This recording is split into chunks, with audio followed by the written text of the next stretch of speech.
पुनः आप सभी को वीडियो एन कुमार क्लासेज में फिर से स्वागत है। साथ ही सभी को इस चैनल को देखने वाले जितने भी छात्र छात्राएं हैं सभी को मेरे तरफ से नमस्कार। आज हम प्राचीन भारत के इतिहास के अंतर्गत सिंधु घाटी सभ्यता को बताने जा रहे हैं। सिंधु घाटी सभ्यता के अंतर्गत समान परिचय सर्वप्रथम हम बताते हैं कि इसका समान परिचय, समान जानकारी जो अक्सर जनरल कंपटीशन का एग्ज़ाम हो, चाहे बीपीएससी हो, चाहे यूपीएससी हो, चाहे यूपीपीएससी हो, चाहे दरोगा हो, जो मुख्यतः समान जानकारी से कुछ प्रश्न पूछे जाते हैं जो हमेशा विद्यार्थियों को याद रखने की आवश्यकता है, जानकारी रखने की आवश्यकता है। तो सर्वप्रथम हम सिंधु घाटी सभ्यता के समान जानकारी के बारे में आप लोगों को बताते हैं। सिंधु घाटी सभ्यता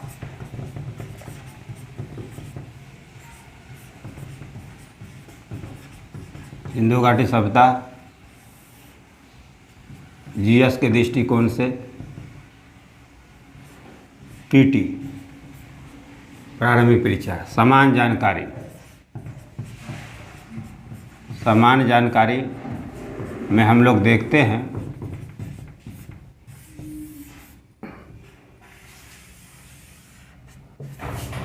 इस सभ्यता का जो उत्खनन हुआ था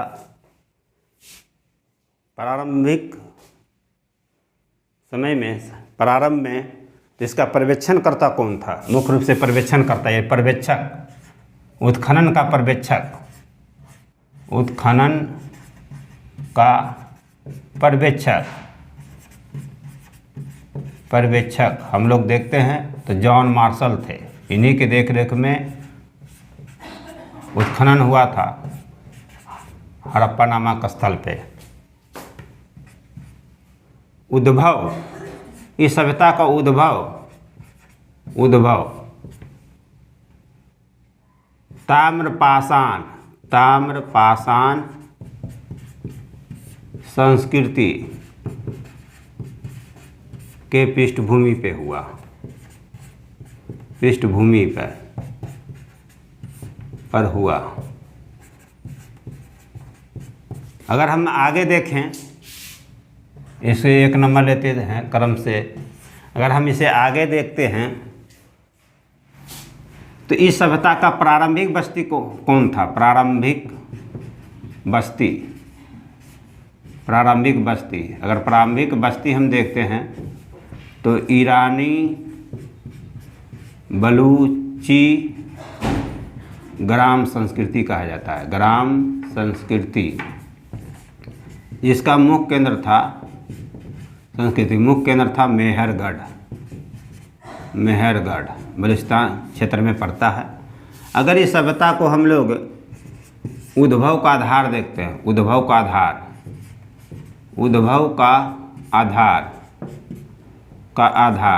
इस सभ्यता का उद्भव का आधार हम लोग देखते हैं तो स्थानीय संस्कृति से हुआ है, कोई बाह्य संस्कृति से नहीं हुआ है। अगर हम लोग इस सभ्यता का आगे देखते हैं अगला परिचय में, समान जानकारी में कि प्रथम धातु की खोज, इस सभ्यता के लोग प्रथम धातु की खोज, कौन सा धातु की खोज किया प्रथम बार? तो कांसा। अगर हम आगे देखते हैं सभ्यता का अध्ययन का स्रोत अगर हम लोग देखते हैं तो मुख्यतः पुरातात्विक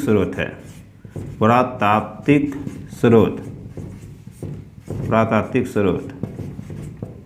अगर साहित्य स्रोत में देखते हैं, स्रोत में तो लिपि है, स्रोत लिपि है, परंतु अब तक पढ़ा नहीं गया।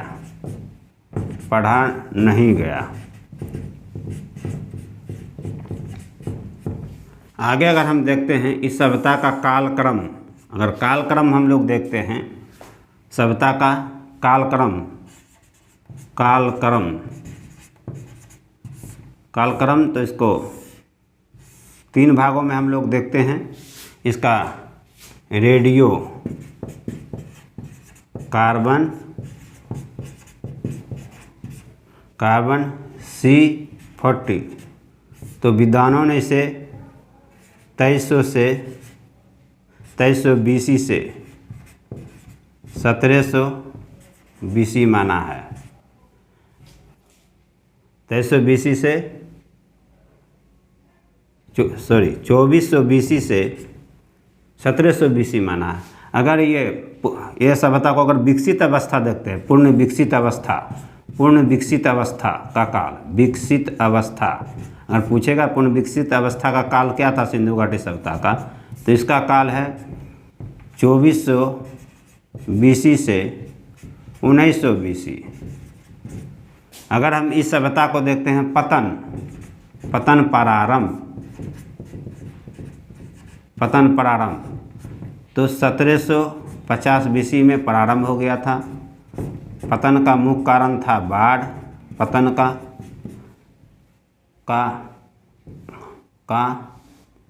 कारण तो बाढ़ था, बाढ़। विगट ने कहा कि सभ्यता का पतन बाढ़ से हो गया। अगर हम इस सभ्यता का नामांकन देखते हैं, नामांकन तो इसका नामांकन हम लोग देखते हैं तो 2 नामों से जाना जाता है, सिंधु घाटी सभ्यता और हड़प्पा सभ्यता।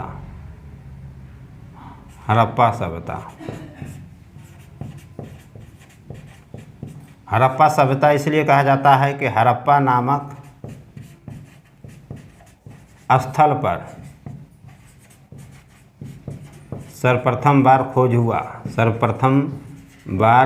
हुआ। और सिंधु घाटी सभ्यता इसलिए कहा जाता है कि इसका अधिकांश स्थल का केंद्र बिंदु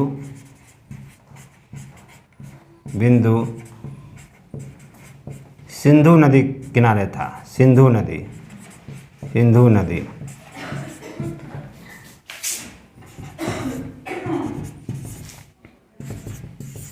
तो हम लोग सिंधु घाटी सभ्यता के समान जानकारी के अंतर्गत हम लोग देखते हैं कि इसका उत्खनन का कर्ता जिसके देख रेख में उत्खनन हुआ था, प्रथम बार प्रारंभ हुआ था, उसका पर्यवेक्षण करता जॉन मार्शल थे। इस सभ्यता का अगर प्रारंभिक उद्भव का पृष्ठभूमि अगर हम लोग देखते हैं तो ताम्रपाषाण संस्कृति के पृष्ठभूमि पे हुआ, क्योंकि ताम्रपाषाण संस्कृति के बाद ही सिंधु घाटी सभ्यता भारत में प्रकाश में आया है और इस सभ्यता का उद्भव भी हुआ है। अगला अगर हम देखते हैं कि सिंधु घाटी सभ्यता का प्रारंभिक उद्भव का आधार जो था, प्रारंभिक बस्ती कौन थी? इसकी प्रारंभिक बस्ती ईरानी बलूची ग्राम संस्कृति, जिसका मुख्य केंद्र मेहरगढ़ था, जो नवपाषाण संस्कृति के अंतर्गत आता है। ये नवपाषाण संस्कृति का भी ये मेहरगढ़ बस्ती था। वहीं से इस सभ्यता का धीरे धीरे मानव के द्वारा सिंधु नदी के किनारे ताम्रपाषाण संस्कृति के विकास के क्रम में और उसके समाप्ति के क्रम में मानव सिंधु नदी के किनारे आया और वहाँ पे एक सभ्यता का विकास किया, एक संस्कृति का विकास किया। तो इसका प्रारंभिक बस्ती ईरानी बलूची ग्राम संस्कृति है, जिसका मुख्य केंद्र मेहरगढ़ है। उद्भव का आधार विद्वानों के बीच में मतांतर है। कुछ विद्वान कहते हैं कि नहीं, ये बाहरी संस्कृति के द्वारा इसका विकास हुआ है। कुछ विद्वान कहते हैं कि नहीं, स्थानीय संस्कृति के द्वारा हुआ। लेकिन सर्वमान्य मत जो प्रारंभिक परीक्षा के दृष्टिकोण से या मुख्य परीक्षा के दृष्टिकोण से सर्वमान्य मत है कि इस सभ्यता का उद्भव का आधार स्थानीय संस्कृति के द्वारा हुआ, अर्थात भारत के सीमा क्षेत्र में जो पूर्व की जो संस्कृति थी, ताम्र संस्कृति या पूरा ये नवपाषाण संस्कृति, उसी संस्कृति के लोगों के द्वारा इस सभ्यता का विकास किया गया।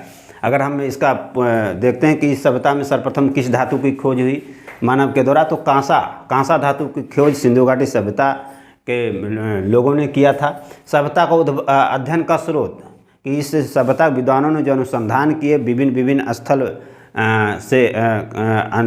पर अनुसंधान किए और प्रकाश में जो आया है तो उसमें दो स्रोत प्राप्त हुआ है हमें। पुरातात्विक स्रोत में मुहर हो गया, अननागार, जलाशय, स्नानागार या युग्म समाधियाँ, घोड़े की हड्डी, हल का साक्ष्य, बैलगाड़ी के साक्ष्य, जितने भी साक्ष्य प्राप्त हुए हैं वो है उसको हम पुरातात्विक स्रोत के अंतर्गत रखते हैं। और साहित्यिक स्रोत में लिपि था, लिपि का भाव चित्रात्मक था, चित्र के रूप में अंकित लिखा गया है, लेकिन वो अब तक पढ़ा नहीं गया है। इसलिए इस सभ्यता का अध्ययन का जो मुख्य आधार या स्रोत है उसे विद्वानों ने पुरातात्विक स्रोत के आधार पर ही व्याख्या किया है इस समय सभ्यता के बारे में। इस सभ्यता का कालक्रम अगर देखते हैं तो रेडियो कार्बन 14 के आधार पे 2400 BC से 1700 BC माना जाता है। पूर्ण विकसित अवस्था, इस सभ्यता विकसित का जो काल है पूर्ण अपने चरम प्रकाष्ठा पे था, वो कालक्रम माना जाता है 2400 BC से 1900 BC अर्थात 2400 ईसा पूर्व से 1900 ईसा पूर्व पतन प्रारंभ। इस सभ्यता का पतन भी हुआ है 1750 ईसा पूर्व माना जाता है विद्वानों के द्वारा। पतन का मुख्य कारण जो माना है बाढ़, माना कि बाढ़ आया और इस सभ्यता का पतन हो गया। इसे बाढ़ कई कारण हैं जिसमें मुख्य कारण बाढ़ है, जिससे पारिस्थितिकी असंतुलन, मानव के द्वारा प्राकृतिक संपदा का अधिक दोहन किया गया, तो कई कारण हैं जिसमें मुख्य कारण इस सभ्यता का पतन का बाढ़ है। उसके बाद अगर हम लोग देखते हैं कि नामांकन, विद्वानों ने इस सभ्यता का नामांकन दो रूपों में किया है, सिंधु घाटी सभ्यता और हड़प्पा सभ्यता के नाम से जाना जाते हैं। सिंधु घाटी सभ्यता, इसका अधिकांश स्थल का केंद्र बिंदु सिंधु नदी था। जितने भी स्थल प्राप्त हुए अनुसंधान में, खोज में, तो अधिकांश स्थल सिंधु नदी के किनारे मिला है, इसलिए इसे सिंधु घाटी सभ्यता भी कहते हैं। और इसका नामांकन सर्वप्रथम, सिंधु घाटी सभ्यता का नामकरण सर्वप्रथम नामकरण जॉन मार्शल ने किया है। John Marshall. अगर हम लोग देखते हैं कि हड़प्पा सभ्यता के हड़प्पा नामक स्थल पर सर्वप्रथम बार खोज हुआ, इसलिए इसे हड़प्पा सभ्यता के नाम से भी हम लोग जानते हैं। इसको दो नाम से जाना जाता है, सिंधु घाटी सभ्यता या सैंधव सभ्यता, और दूसरा हड़प्पा सभ्यता। तो हड़प्पा सभ्यता इसलिए कहा जाता है कि हड़प्पा नामक स्थल पर सर्वप्रथम बार इसका खोज किया गया।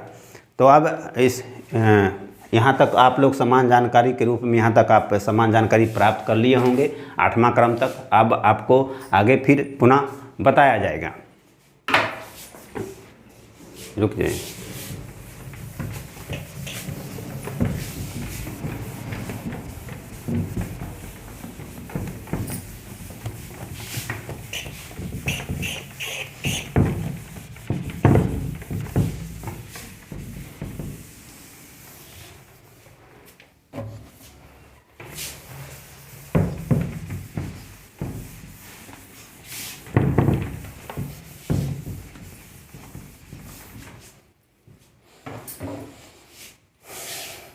अब हम लोग देखते हैं अगला 9वां क्रम में कि इस स्थल पे परिपक्व स्थल कितने थे। परिपक्व स्थल अगर हम लोग देखते हैं तो परिपक्व स्थल की संख्या 6 था। 6 जिसमें आपको हड़प्पा, मोहनजोदड़ो,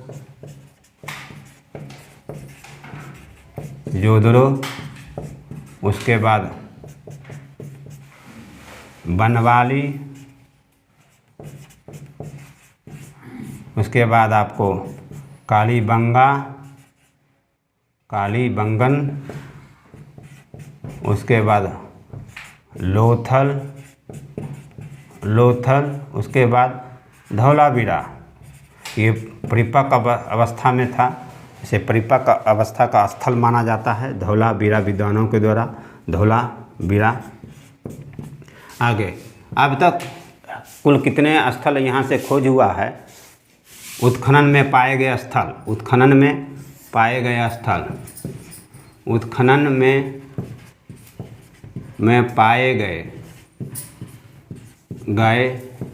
कुल स्थल 1500 विद्वानों ने माना है कि 1500 स्थल अब तक उत्खनन में प्राप्त हुआ है। उसके बाद अगर हम आगे देखते हैं, प्रथम खोज का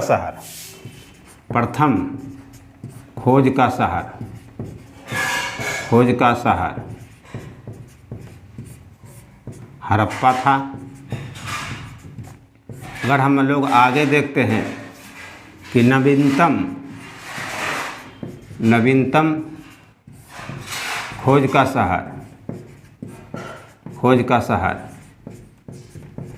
जो सबसे लास्ट बार खोज का शहर हुआ, नवीनतम या अंतिम जिसको बोलते हैं, इसको अंतिम भी कहा जाता है इसको, तो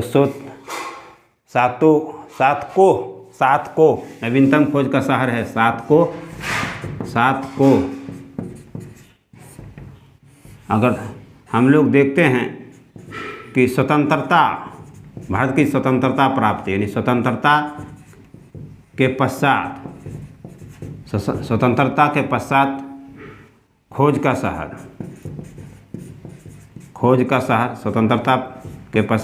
शहर मुख्य रूप से स्वतंत्रता पश्चात खोजे जाने वाले शहर कालीबंगन है।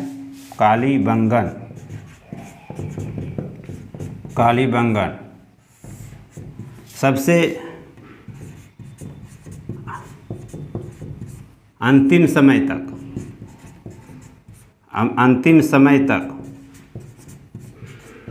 खोजे जाने वाले शहर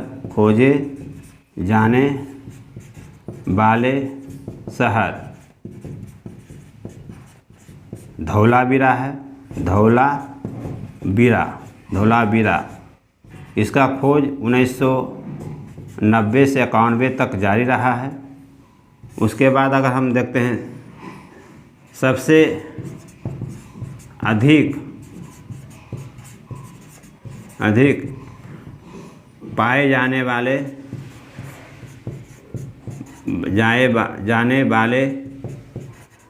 शहरों का क्षेत्र, किस राज्य में या किस क्षेत्र में सबसे अधिक शहर पाया गया है, उत्खनन के बाद प्राप्त हुआ है, पाए जाने वाले शहरों का क्षेत्र, तो हम लोग लेते हैं गुजरात में सबसे अधिक सिंधु घाटी सभ्यता का शहर प्राप्त हुआ है।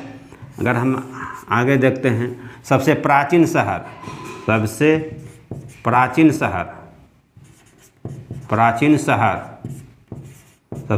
शहर मोहनजोदड़ो था।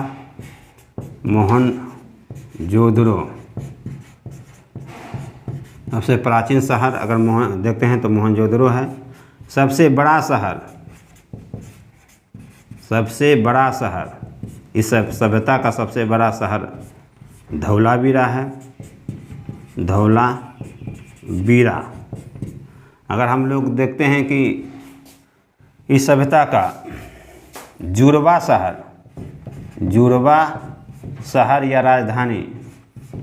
राजधानी के रूप में, इसको भी जॉन मार्शल का पिगट कहा है। पिगट ने कहा है कि हड़प्पा सभ्यता का 2 शहर था जो जुड़वा शहर था और उसकी राजधानी थी, उसे हड़प्पा को माना है। हड़प्पा और मोहनजोदड़ो को। अगर हम लोग आगे देखते हैं, बंदरगाह के रूप में शहर, तो इस सभ्यता का बंदरगाह के रूप में शहर था वो आपको लोथल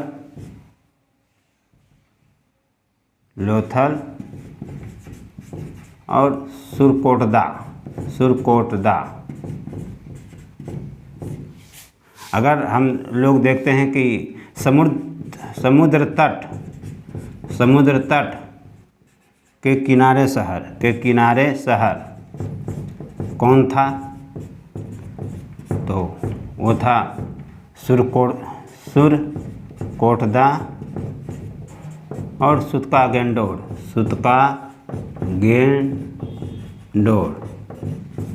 तो आगे की कड़ी में हम लोग देखते हैं सिंधु घाटी सभ्यता का जो 8 परिचय हम लोग देख लिए। 9वां परिचय के अंतर्गत समान जानकारी के अंतर्गत जो एग्जाम में पूछे जाते हैं कि परिपक्व स्थल कौन है, परिपक्व शहर सिंधु घाटी सभ्यता का कौन कौन है। तो मुख्य रूप से 6 स्थल को परिपक्व के रूप में माना गया है, नामांकित किया गया है विद्वानों द्वारा। हड़प्पा, मोहनजोदड़ो, बनवाली, कालीबंगन, लोथल और धौलावीरा। उत्खनन में पाए गए कुल स्थल अब तक जो 1921 से प्रारंभ हुआ और 1990-91 तक उत्खनन हुआ, जितने भी स्थानों का वहाँ से जो शहर का अवशेष प्राप्त हुआ है, उसमें अब तक 1500 शहर का उत्खनन कार्य हुआ है, 1500 शहर मिले हैं। अगर हम लोग देखते हैं प्रथम खोज का शहर कौन था, हड़प्पा था। नवीनतम खोज का शहर सातकोह 1964 माना जाता है। स्वतंत्रता प्राप्ति के पश्चात कौन सा शहर को खोजा गया, तो कालीबंगन जब भारत स्वतंत्र हुआ उसके बाद जब उत्खनन कार्य सिंधु घाटी सभ्यता का प्रारंभ हुआ, उसमें स्थलों की खोज, प्रथम स्थलों की खोज कालीबंगा हुआ था, कालीबंगन। उसके बाद सबसे अंतिम समय तक खोजे जाने वाले शहर धौलावीरा का खोज 3 चरणों में हुआ है, जो प्रथम चरण, दूसरा चरण और अंतिम चरण। तो अंतिम चरण 1990 से 91 माना जाता है। आगे सबसे अधिक पाए जाने वाले शहरों का क्षेत्र, किस राज्य में सबसे अधिक शहर सिंधु घाटी सभ्यता का अधिक शहर या अधिक स्थल खोजे गए हैं, तो गुजरात राज्य में।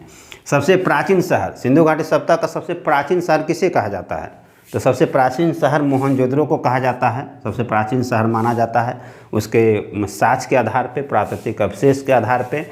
आगे हम देखते हैं आपको 17वां क्रम में समान जानकारी में कि सबसे बड़ा शहर सिंधु घाटी सभ्यता का कौन था, तो सबसे बड़ा शहर सिंधु घाटी सभ्यता का धौलावीरा था। अगर 18वां हम देखते हैं कि जुड़वा शहर या राजधानी, विद्वानों ने इसे जुड़वा शहर और राजधानी के रूप में कहा है कि सिंधु घाटी सभ्यता का 2 स्थल जो था वो जुड़वा शहर और राजधानी के रूप में था।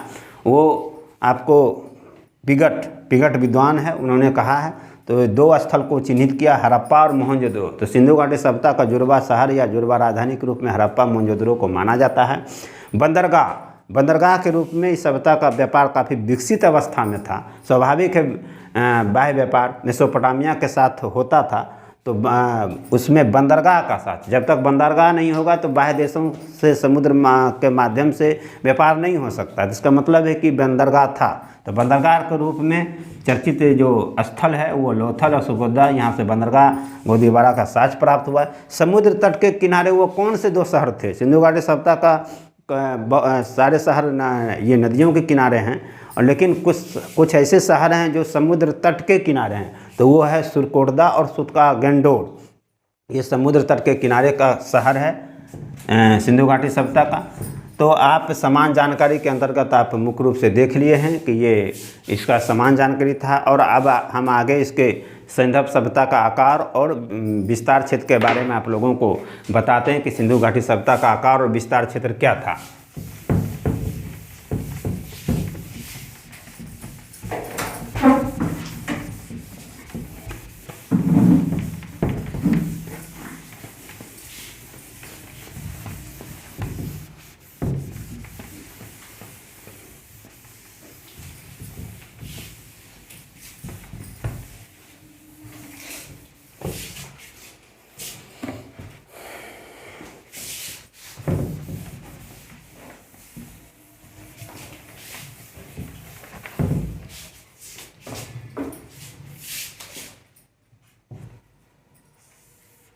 अगर हम सिंधु सभ्यता का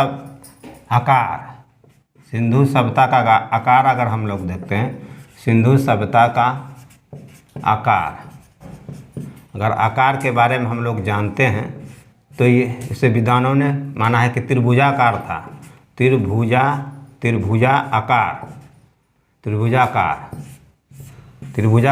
इसको हम अगर मानचित्र के दृष्टिकोण से हम लोग देखते हैं, भारत का मानचित्र हम बनाते हैं यहाँ पे आपको,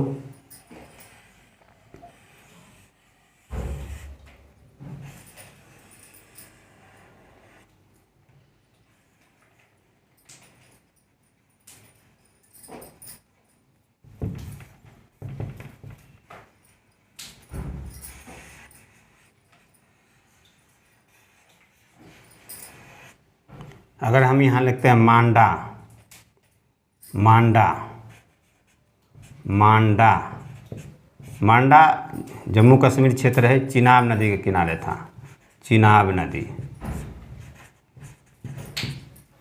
अगर हम यहाँ पे देखते हैं उत्तर प्रदेश है, ये यूपी, तो अगर हम देखते हैं यहाँ पे शहर था आलमगीरपुर, आलमगीरपुर। ये है आपको हिंडन नदी पे, हिंडन नदी, यूपी का क्षेत्र है ये है जम्मू कश्मीर का क्षेत्र।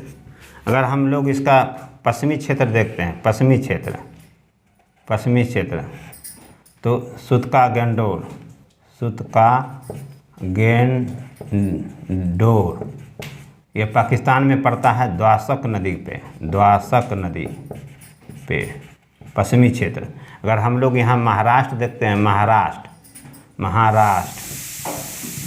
तो यहाँ महाराष्ट्र है, तो यहाँ पे सबसे दक्षिणी क्षेत्र था दायमाबाद, जो गोदावरी नदी किनारे है, गोदावरी नदी। तो आप देख लीजिए कि सिंधु घाटी सभ्यता का आकार कैसा था, त्रिभुजाकार माना जाता है। विद्वानों ने सबसे उत्तरी स्थल उत्तर हो गया, दक्षिण हो गया, पूरब हो गया, ये आपको पश्चिम हो गया। तो सबसे पश्चिमी स्थल है सुतका गेंडोर, जो द्वासक नदी पे पाकिस्तान में मकरान तट के किनारे द्वासक नदी पे है। अगर सिंधु घाटी सभ्यता का आकार में त्रिभुजाकार देखते हैं, इसके सबसे उत्तरी स्थल जम्मू कश्मीर में मांडा पड़ता है, जो चिनाब नदी के किनारे था, मांडा। अगर हम इसका पूर्वी स्थल को देखते हैं, सबसे पूर्वी स्थल तो यूपी उत्तर प्रदेश में पड़ता है, आलमगीरपुर, जो हिंडन नदी के किनारे था। अगर हम इसका सबसे दक्षिणी स्थल देखते हैं तो महाराष्ट्र में दायमाबाद है, जो गोदावरी नदी के किनारे अवस्थित था।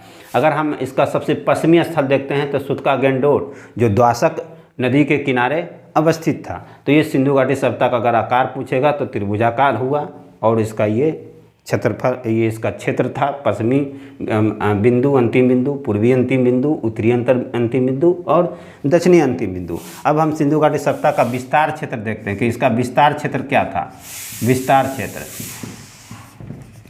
विस्तार क्षेत्र, तो सिंधु घाटी सभ्यता का हम विस्तार क्षेत्र देखते हैं दो भागों में, पाकिस्तान का क्षेत्र और भारत में, पाकिस्तान और भारत के क्षेत्र में। पाकिस्तान में इसका हम लोग देखते हैं तो बलूचिस्तान क्षेत्र, बलूचिस्तान क्षेत्र में था स्थल। उसके बाद हम लोग देखते हैं सिंध प्रांत, उसके बाद हम लोग देखते हैं पंजाब, जिसको वर्तमान में पश्चिमी पंजाब भी कहा जाता है। अगर हम भारत में देखते हैं तो भारत में इसको पंजाब, उसके बाद राजस्थान, पंजाब में रोपड़ हो गया, राजस्थान क्षेत्र में बनवाली, राजस्थान में कालीबंगन। उसके बाद हम उसके नीचे आते हैं हरियाणा, तो हरियाणा में हो गया बनवाली मुख्य स्थल है। उसके नीचे हम लोग आते हैं तो गुजरात में मुख्य जो स्थल है वो लोथल है, और धौलावीरा।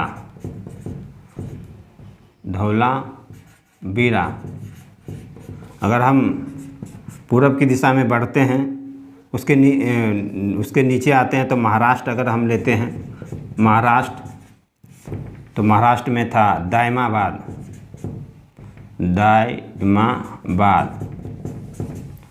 अगर हम उसको उत्तर प्रदेश में हम लोग अगर देखते हैं, उत्तर प्रदेश में अगर हम लोग इसको देखते हैं तो आलमगीरपुर गिरपुर।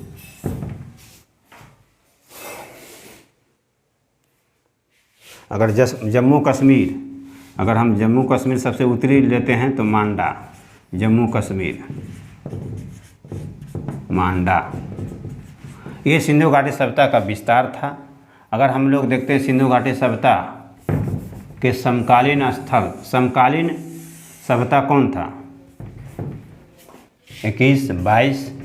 अब हम लोग अगर 23 में देखते हैं कि सिंधु घाटी सभ्यता का समकालीन सभ्यता, सिंधु घाटी सभ्यता का समकालीन बाह्य सभ्यता, बाह्य सभ्यता। दो सभ्यता था, मेसोपोटामिया की सभ्यता और मिस्र की सभ्यता, मिस्र की सभ्यता।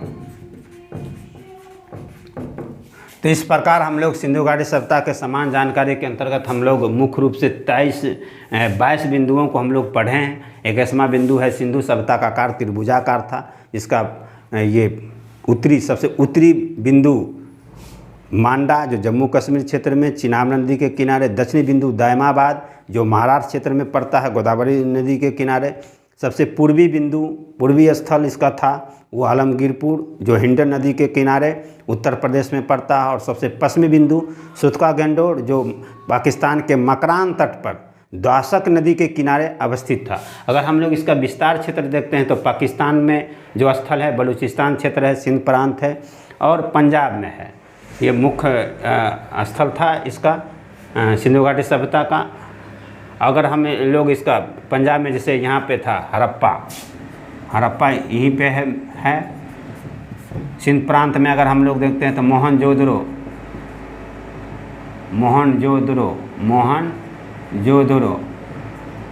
यहीं पे है, चंदुंद्रो यहीं पे है सिंध प्रांत में, पंजाब में हड़प्पा। भारत में अगर देखते हैं पंजाब तो रोपर, राजस्थान कालीबंगा, हरियाणा में बनवाली, गुजरात में लोथल धौलावीरा, महाराष्ट्र में दायमाबाद, उत्तर प्रदेश में आलमगीरपुर, जम्मू कश्मीर में मांडा। ये इसका विस्तार क्षेत्र है राज्यों का, और भारत के बाहर पाकिस्तान में ये विस्तार क्षेत्र है। अगर हम सिंधु घाटी सभ्यता का समकालीन बाह्य सभ्यता किस समय कौन सा सभ्यता इसके समकालीन था, तो वो मेसोपोटामिया की सभ्यता और मिस्र की सभ्यता, जहाँ से मेसोपोटामिया से इसका काफ़ी व्यापार परिपक्व अवस्था में था। मेलुहा शब्द का प्रयोग जो व्यापार के दृष्टिकोण से किया गया है वो साक्ष प्राप्त हुआ है, मेसोपोटामिया से व्यापार को बताता है मेलुहा शब्द। तो आप सिंधु घाटी सभ्यता के बारे में समान जानकारी के बारे में आप परिचित हो गए होंगे। इसे बार बार रिवीजन करेंगे तो आपके स्मरण में आ जाएगा, और किसी भी एग्जाम में समान तथ्यों में सिंधु घाटी सभ्यता से जो प्रश्न पूछे जाएंगे इसी से संबंधित पूछे जाएंगे। अगर वीडियो अच्छा लगा तो अधिक से अधिक लाइक करेंगे और अधिक से अधिक शेयर करेंगे और अधिक से अधिक सब्सक्राइब करेंगे। साथ ही किसी प्रकार का सुझाव देने के लिए आप मैसेज के माध्यम से सुझाव जरूर दे सकते हैं। और तब तक के लिए अगले क्लास में आपको सिंधु घाटी सभ्यता का विशेषताएं और उसके प्रमुख स्थल जहां से कुछ मुख्य साक्ष्य प्राप्त हुए हैं वो आपको बताया जाएगा। साथ ही सिंधु घाटी सभ्यता का नगर नियोजन के बारे में जो प्रारंभिक परीक्षा के दृष्टिकोण से जो प्रश्न पूछे जाते हैं वो भी आपको बताया जाएगा। अर्थात इसका मतलब है कि आपको अगले क्लास में सिंधु घाटी सभ्यता के संदर्भ में संपूर्ण जानकारी दे दी जाएगी। आप तब तक के लिए आप इंतज़ार करेंगे। बहुत बहुत धन्यवाद।